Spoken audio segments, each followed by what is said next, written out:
Emrakul Rises. A story by Kimberly Cranes. Episode 3 of the Eldritch Moons saga. The madness on Innistrad has come to a head.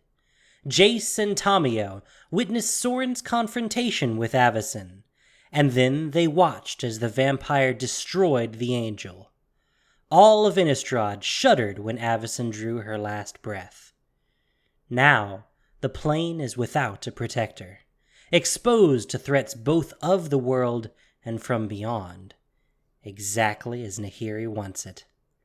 Rumblings can be felt across the land, and tremors shake the few hearts that have held out against the madness. Nahiri had done a great deal of work. She had kept her vow, the one she made when standing in the dust of Balaged. There was still dust under her fingernails and in the deepest folds of her clothes. She had left it there as a reminder. Since leaving Zendikar, she had pushed herself every hour of every day and long into each night, allowing her rage to fuel her. She had strained, reaching out into the blind eternities with fingertips that burned from the swelling ether, toiling in stone, in magics more powerful than she had ever dared to wield before, and all of it had been 10 times more difficult than she had remembered. But she had not once complained, not once faltered or paused to rest. And now, finally, she would be rewarded. She would see her work pay off. And so too would Soren. Innistrad's final ward had fallen. Nahiri had felt the lifting of the last shred of protection, like heavy plated armor removed from a soldier after battle. The world was left naked and vulnerable. Only this time, the battle was not over. It had just begun. As Zendikar has bled, so will Innistrad. Nahiri held her breath. The ground beneath her feet shifted. The plane began to pulse, seizing with tremors, like a chain of explosive reactions, thudding deep under the surface and echoing through the night. Soren would feel them too. This thought gave Nahiri great satisfaction. Come! She cried to the sky. Come to me! Come to Innistrad! She felt it then, a presence. The air became hot and still, and Nahiri breathed in deeply. Yes, she knew that scent all too well. A thrill flooded her with an intensity she hadn't felt in centuries. She ran to the edge of the bluff, her legs wheeling out of control, her mind unable to keep up with the hammering of her heart, the pounding of her feet. She looked to the water, to the temple she had constructed for the god. It was no longer empty. Tears blossomed in the corners of Nahiri's eyes, but she swiped them away. This was not her moment to cry. As I have wept, so will Soren. The shape under the water grew, waves churned, and the surface threatened to break. Finally, it was time. It was time. Time to pray. Dear Archangel Avacyn, Mother told me that if I get scared, I should pray. I'm scared now. Though flanked by Cathars with gleaming blades and hard steel armor, Maeli cowered. He felt alone. He had felt alone since he had fled the village on the day that the horrible angels had come with their rain of fire. He had run into the forest like his mother had told him, and he had not gone back to the village. He had wanted to 100 times, but she had told him no matter what, he couldn't return, and her eyes had been more serious than he had ever seen them. He had thought it best to listen. Now he wished he hadn't. Now he wished he was home. He clutched the stuffed rabbit given to him by the old woman with the gray hair, the one who had found him in the woods and taken him into her house that smelled of sweets and stale bread. She had told him to call her Miss Sadie, and said that her house could be his house for as long as he wanted, but that had never been what he wanted. Dear Archangel Avacyn, I want to go home. Please, can I go home? There was no answer. Instead, thick, writhing arms reached for him, shooting through the space between the Cathar's blades. They were the same writhing arms that had burst out of Miss Sadie's chest that very night while they ate their dinner. It had happened not long after Myali had felt his chair shudder, and even a shorter time after a gust of wind had blown through the open shutters, bringing along a smell like too sweet nectar. His spoon had been in his mouth when Miss Sadie's chest had cracked open. He had been halfway through swallowing a mouthful of thin stew. Most of the stew had come out of his nose, and it had burned him, inside his head, up behind his eyes. It had made him cry. Tears had streamed down his cheeks as Miss Sadie and her too many arms chased him. Stay back! The Cathar shifted in the tall grass, slicing off one arm after another. One landed at Myali's feet. As he looked down at it, his insides twisted and squirmed. This was one of her true arms, he was sure. There was a bit of the yellow blouse she had been wearing, and farther down, her big brown hairy mole blinked up at him.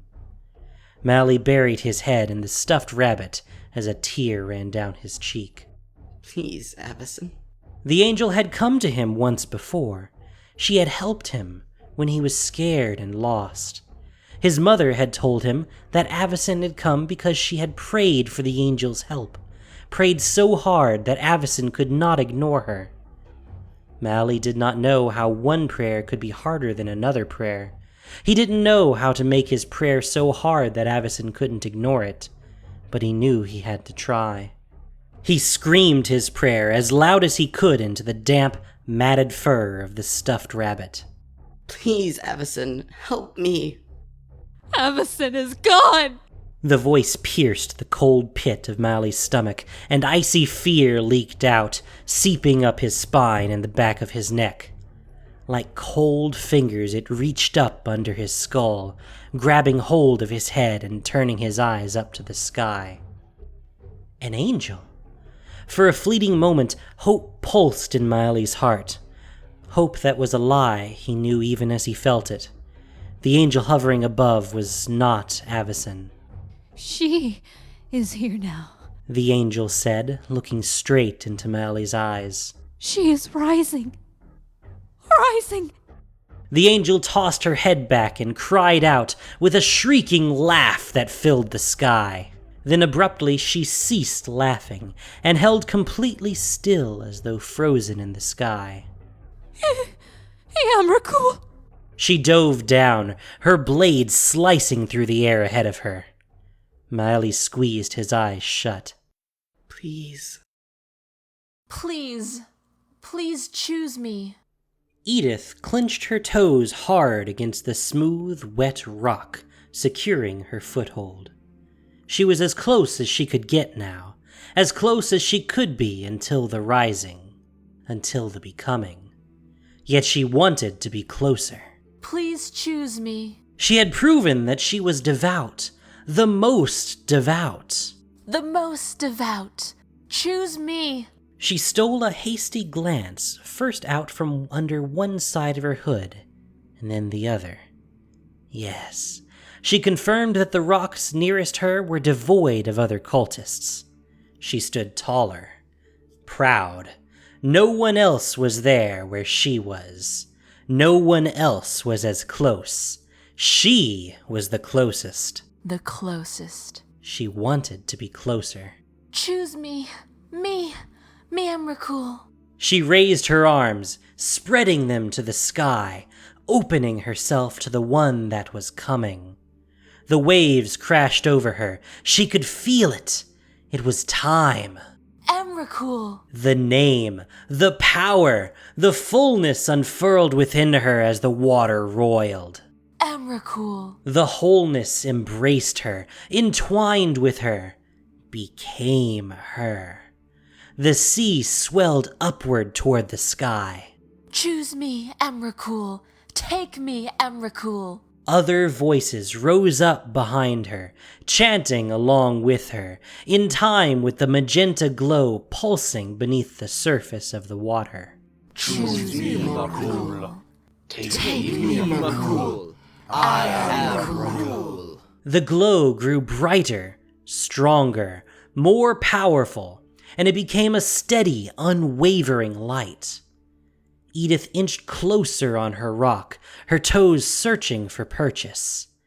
She was foremost, the closest, closer now, even closer. Around her, the great twisted stone pillars sparked in the night. Violet bolts of power discharged from the pointed edges, jumping from one to its neighbor and then to the next. Her power. It was all her power. Everything was her. Closer. Closer. The swell of the water sent waves crashing and rebounding. There was no longer a distinction between the sea and the land. Edith moved closer. Never before had she been the most, the best. Never before. But never before had it mattered. It mattered now, and she was now the most, the closest, the best. I am Emrakul. An explosive burst of sea shot up into the sky, rising like a thick column of stone, tumbling over itself, crumbling and growing simultaneously, chaos in motion. And then it froze, as though time had stopped. It hung there, like a rocky mountain bluff in the sky. From below there was a rumbling, and then Emrakul rose. Edith could not contain the wail that erupted from her chest.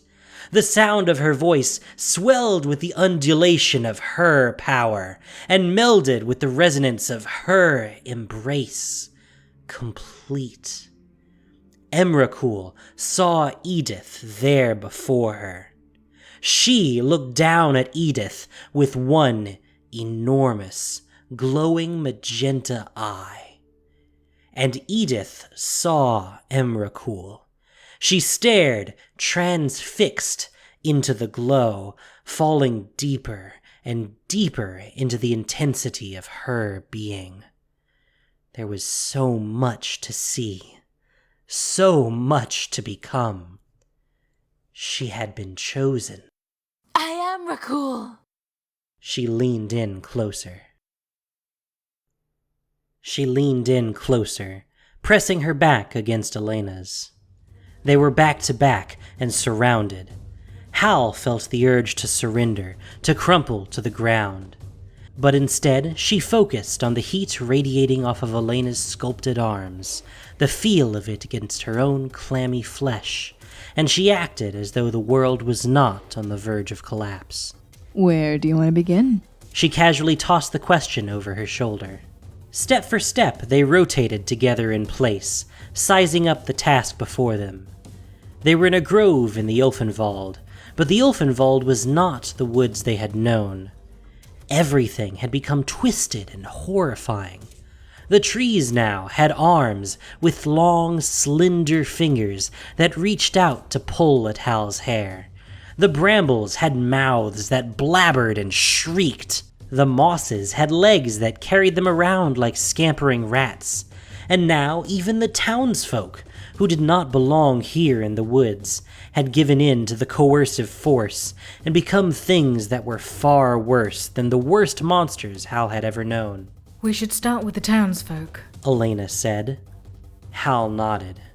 There were 3, so mutated that their human forms were barely recognizable.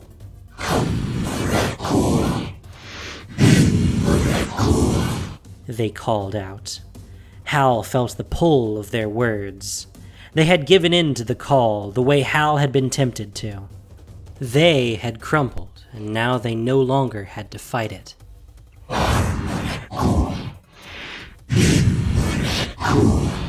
Hal's ears rang and her insides crawled. It would be so easy. She could... No.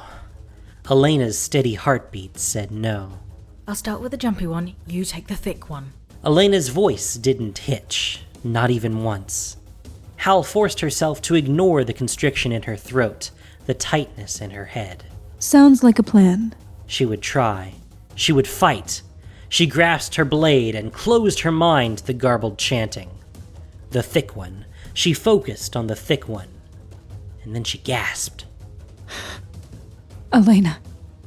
Elena, is that... Hal couldn't finish. Elena peered over. Elder Coleman, may the angels save him. Hal was gripped by vertigo, her vision dimmed. Impossible. The abomination of the Elder lurched forward. It was all Hal could do to brandish her sword and block his thick, branching arm.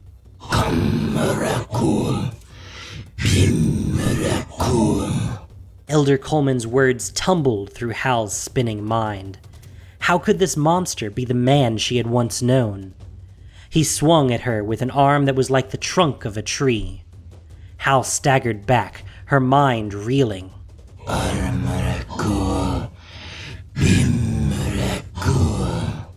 The words wrapped round and round her, enveloping her.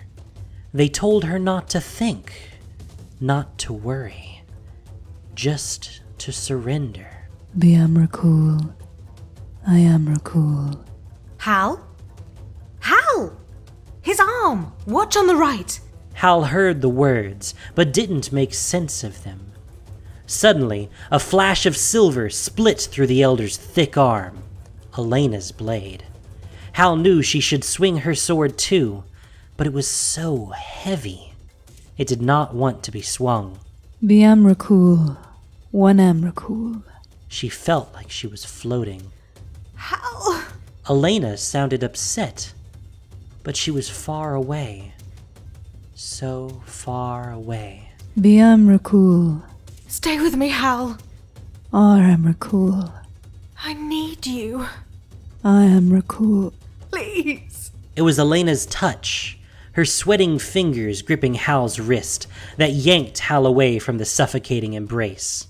She looked up at the woman she loved. Hal. Oh, please. Hal. She didn't want Elena to be upset. She didn't want Elena to be so far away. And she didn't want Elena to be alone.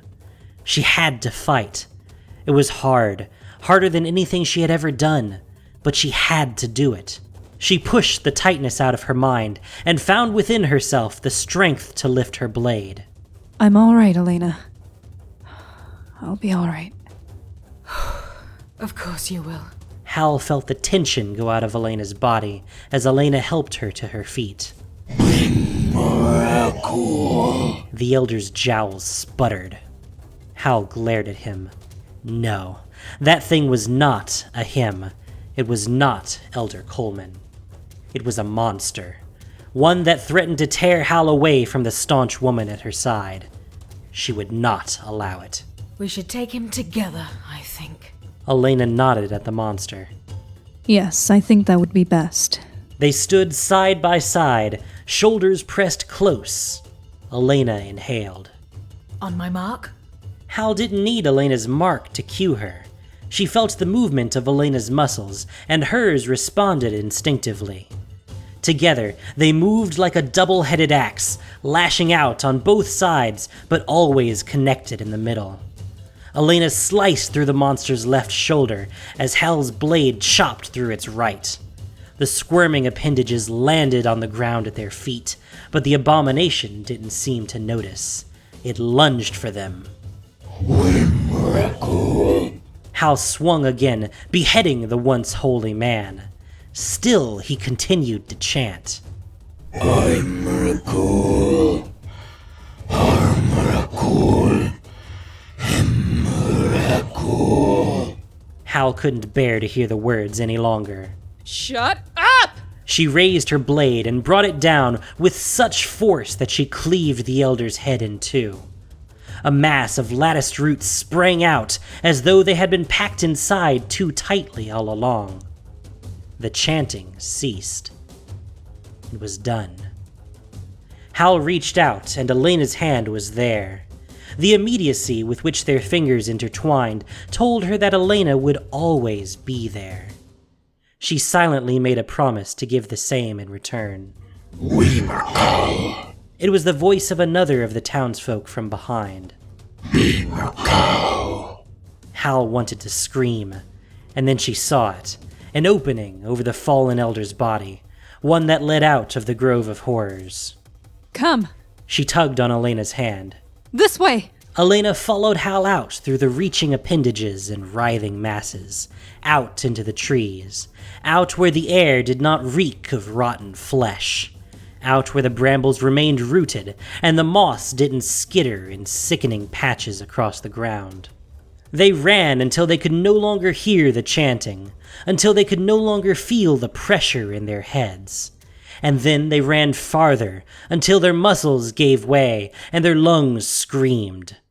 They stopped at the edge of a bluff, collapsing into each other, forehead pressed to forehead, hands gripping shoulders, heaving breaths coalescing in the shrinking space between their lips. Elena. They would never surrender this. They would never let go. They would never let go. Never. They had seen the light, felt the power. The truth had embraced them. It had made them. Bruna was gone. Gisela was finished. Instead, they had become her one.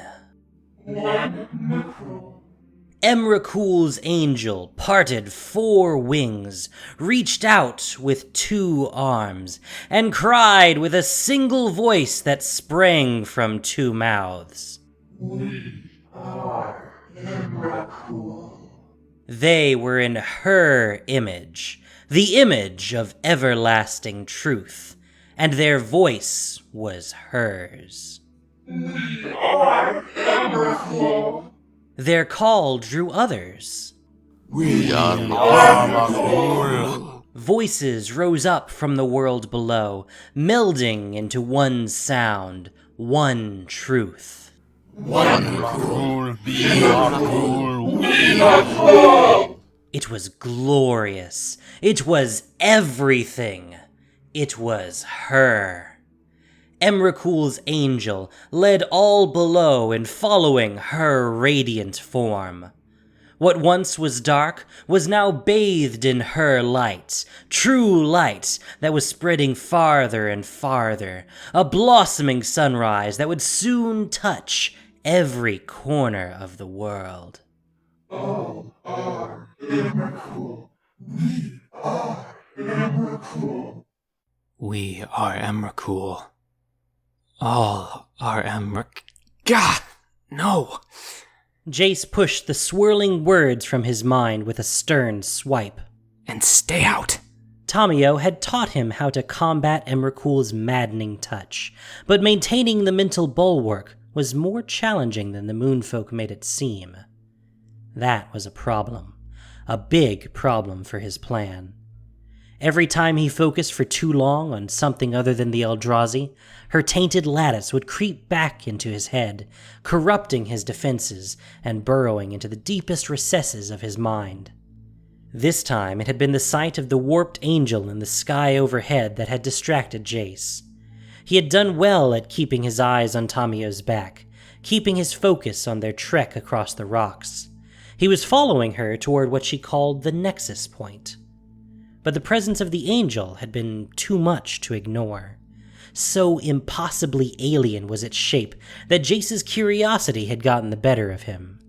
He'd glanced up and had been drawn in instantly, having to work to parse what he was witnessing. At first he'd thought it was a demon, but it was far worse than that. By the time he had resolved the multiple wings, the lattice-like connective tissue between the dual heads, the melding, echoing voice, he had lost himself. That was unacceptable. He needed to be able to trust his mind for what he was about to do. Was he really about to do it? Could he actually justify bringing the rest of them here to be set upon by this madness? The question dropped to the pit of his stomach and swelled up into a wave of nausea. He had thought it was the right thing, hadn't he? Yes, he had come to it as the only solution. He was certain, almost certain, close to certain. Gah! Jace threw up his arms. Shh! Tamio shot a scolding glance over her shoulder. Sorry. Jace held up his hands defensively. Tamio glowered but turned back to the path, to her magical lantern and her soft footfalls. He should tell her. Tell her to wait here and he would bring help. This was bigger than something the two of them could handle alone. In truth, it always had been, even when Jace thought it was just the mad angel Avacyn, if it hadn't been for Soren back at the cathedral. Soren. Jace cursed the ancient vampire who had brought Innistrad to the brink of destruction, and then just merely drifted away, leaving the mess for Jace to clean up. But an Eldrazi Titan wasn't something he could clean up alone. It was never meant to be something he had to do alone. Gideon himself had told Jace to come back to Zendikar if he had heard news of the Titan. Well, Jace had done better than that. He had found her. Gideon should be quite pleased. Ahead, Tamio paused at the shore and held her lantern aloft. Jace followed the tendrils of magically enhanced light, lifting his eyes to the sky. As soon as he did, he wished he hadn't. It was the first time he had actually seen her, the Titan, Emrakul. Jace was transfixed.